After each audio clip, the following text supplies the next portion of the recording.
I mean, even I'm sitting here going, oh my goodness, squish, squash. Okay, it's a little difficult tonight. All right, so to finish off your dragon, there's a couple things that you're gonna have to do. First, you have to add a tail.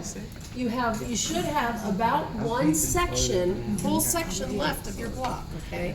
You can make your tail any size you want. Oh good, my dragons came back. Okay, this tail is nice and long, okay, and it kind of coils around itself, okay? This tail, not so long, much shorter, okay? Now the dragon is a little bit different in size, but it doesn't coil either. Your tail design is completely up to you, okay? There is one dragon over there, her name is Masquerade, she is purple. She has a jointed tail. So if you look at her, her tail goes up and down, okay? You can also do that with your tail. It's not limited to just your arms and your legs, okay? This clay is far too soft for us to be able to do that tonight, okay? But it's the same idea that you had with your arms and legs, except you're going to use a ball tool to indent the back, make sure that your tail fits in that hole, slide a toothpick through the hole in the butt end, and also a toothpick through your tail, and do it just like you did, okay?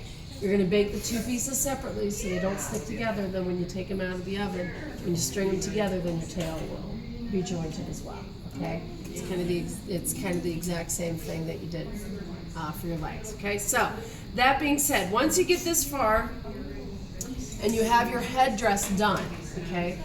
Now you need to make the mouth of your dragon. To do this, I kind of lay him on his back, okay? You want to make sure his legs and his arms are off, okay? Take your blade, and you're going to literally cut his mouth area in half, okay?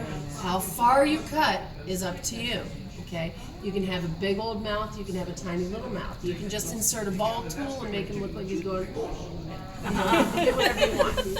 All right, you can make a tongue or whatever. I do this by kind of rocking my blade back and forth, and then before I pull my blade out, I pull that jaw down. By pulling that jaw down, look what it did automatically, okay? It already gave you the start to a God, nice how cute is that? open mouth, okay? Just by pulling your blade down before you undo it, okay? Now, I'm going to take my finger and I'm going to pull his lip down further and push this lip up a little bit. Hold on to his nose. Okay, now, maybe he's talking, okay? You can leave it like that, okay? Maybe he's talking, I don't know, or she, whatever your dragon is, okay? Maybe they're saying something. What I like to do is I like to grab his cheeks and give him a little pinch. It's going to narrow his mouth, and the shape of my fingers is automatically going to create not only the concave part of his cheeks, but it's going to kind of shape my mouth all at the same time. But you have to have his lips spread apart to do this. If you don't spread apart his lips, this is just going to smash your mouth back together. Okay, so make sure you spread your lips apart. Grab him on either side. Are you ready? Duck face. Okay? Looks like he's singing. Now you can leave it that way. If you like that and you want to leave it, leave it. If you don't, if you say, oh, he's saying way too much, just close his lips a little bit. He's not saying enough, take a ball tool, stick it in the center and make his mouth open again, okay? You have so many options when it comes to designing a mouth. The most important thing is putting your blade in and pulling that blade down to get that mouth open. This clay is very, very soft. Cut gently. Okay, that being said, this clay is very, very soft. You can pull his jaw right off. Okay? So be firm but gentle enough that you're not going to do that, okay? Now, to add your tail, a non-wobbly tail, okay?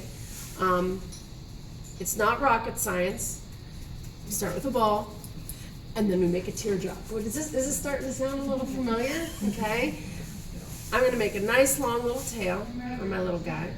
Okay. And in order to get this tail to stay, on your fat end, you're going to kind of roll it between your fingers to make a narrow top. Okay. You don't want this tail popping off. Okay, this tail is also going to help balance your figurine. So if you made your dragon and you put his head forward, now he has a tendency to go like this, okay, because this head is so heavy and it weighs so much. Your tail is your opportunity to correct that. Always do your tail last, okay? If you do your tail when you do your body, if your head ends up pulling your figurine forward, now you got to undo your whole tail and redo the whole thing, okay?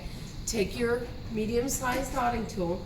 You're going to literally push it into his back, It's gonna make a nice little hole for you.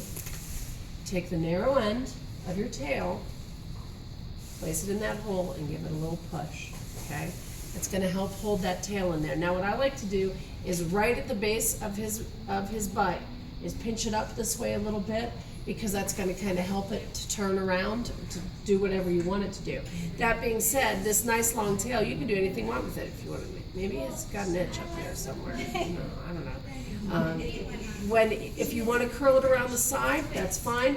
Make sure it doesn't come too far around though, because remember you're going to have your little legs, okay? So for these dragons, because these legs are going to move, you don't know where they're going to sit. So don't bring your tail so far around the front that then when you bake it, you're like, I can't get my legs on. Yeah, okay? So keep your tail toward the back for this guy, okay?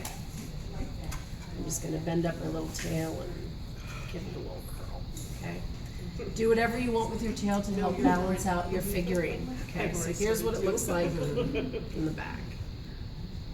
Okay, a bit bending around, I think. It's a little warm.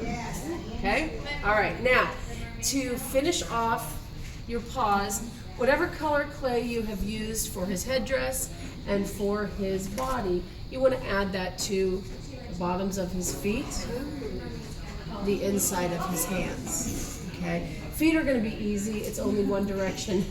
Hands are going to be a problem. Think about where the center of your hands is, because if you put it on this side on one and you put it on the outside of the other, well, now the outside just became the inside, and when you assemble it, okay? So think about your hands. You won't have to think about your feet if you made feet like this, okay? Now, when you bake this guy, and this is really important, when you bake him, you bake nothing on the dragon body, okay?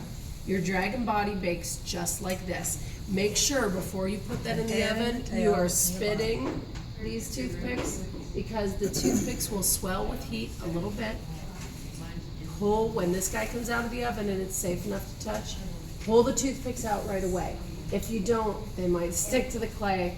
Then you just have to rip them out and use a bead reamer to get all that wood out of the holes. It's a mess, trust me, I've done it, it's not worth it. Take it out when it's warm, yank those toothpicks out, okay? So put it in just like this. For your legs, just get another toothpick and thread your legs onto a different toothpick, okay?